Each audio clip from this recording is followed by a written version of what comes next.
ഇപ്പോഴും ഉടനെ പ്രതികരിക്കേണ്ട ആവശ്യമില്ല. അതെന്താ? പ്രതികരിക്കുന്നതിന് പല രീതികൾ. പക്ഷെ ഈ കണക്കില്ലാത്ത എണ്ണവില വർധനവിൽ പ്രതികരിക്കണ്ടേ? ഞങ്ങൾ പ്രതികരിച്ചിട്ടുണ്ട്. അത് പഴയത്. ഇപ്പൊ ഇത് ഇന്നലെയും കൂടിയെന്ന്. ഗ്യാസിന് 60 രൂപയാണ് കഴിഞ്ഞ ദിവസം കൂടിയത്. അപ്പോഴോ? അടുത്ത പ്രതികരണം വരും. എന്നാ പിന്നെ അടുത്ത പ്രതികരണം നടത്താനായി സാറേ. ആഗോള വിപണിയിൽ ക്രൂഡ് ഓയിൽ വില കുറയുകയും നാട്ടുകാർക്ക് ആകെ വിലക്കുറവിന്റെ ആഘോഷമായിരിക്കുകയും ചെയ്യുമെന്ന് വാഗ്ദാനം ചെയ്ത് വില നിയന്ത്രണാധികാരം കമ്പനികൾക്ക് നൽകിയിട്ട് ഇപ്പോൾ ആഗോള വിപണിയുമില്ല, ഒരു പിണ്ണാക്കുമില്ല. വിലയാണെങ്കിൽ കുത്തനെ മേലോട്ടാണ്.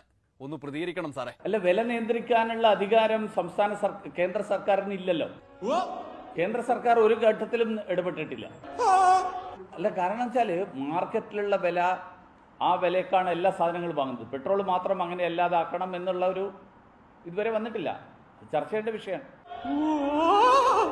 അന്താരാഷ്ട്ര മാർക്കറ്റിലുള്ള വില, നമ്മുടെ പെട്രോളിന്റെ ലഭ്യത, നമ്മളും അന്താരാഷ്ട്ര പെട്രോളിയം ഏജൻസികൾ തമ്മിലുള്ള കരാറുകൾ, ഇങ്ങനെയുള്ള പല ഘടകങ്ങളുടെ അടിസ്ഥാനത്തിലാണ് വില നിർണ്ണയിക്കുന്നത്.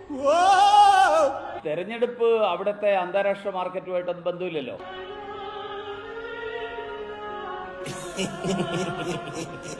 സ്വകാര്യ കമ്പനികളല്ലല്ലോ നമ്മുടെ രാജ്യത്ത്. ഈ ബഹുഭൂരിപക്ഷം കമ്പനികളും പെട്രോളിയം ഓയിൽ മാർക്കറ്റിംഗ് കമ്പനികൾ എന്ന് പറയുന്നതൊക്കെ സ്വകാര്യമല്ലല്ലോ. അല്ലാത്ത ധാരാളം ഇല്ലേ, അവരാണല്ലോ തീരുമാനിക്കുന്നത്.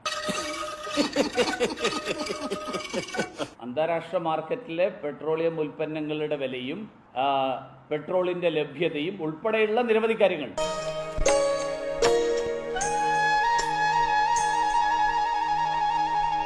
ഒരൊറ്റ ഘടകമല്ല ഞാൻ പറഞ്ഞത്.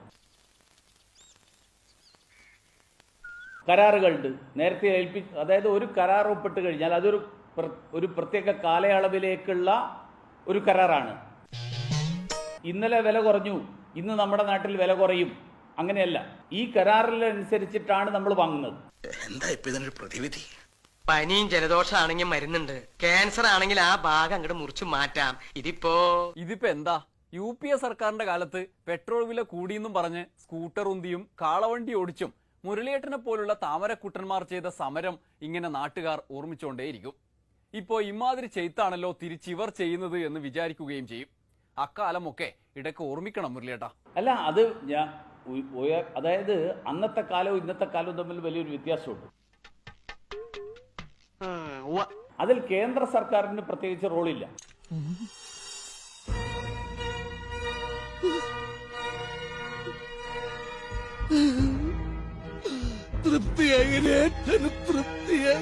ഇന്ന് ഈ സർക്കാരിന്റെ കാലത്ത് പെട്രോളിയം കമ്പനികൾക്ക് ഉണ്ടാകുന്ന ലാഭം ജനങ്ങൾക്ക് തന്നെ തിരിച്ചു കിട്ടുകയാണ്.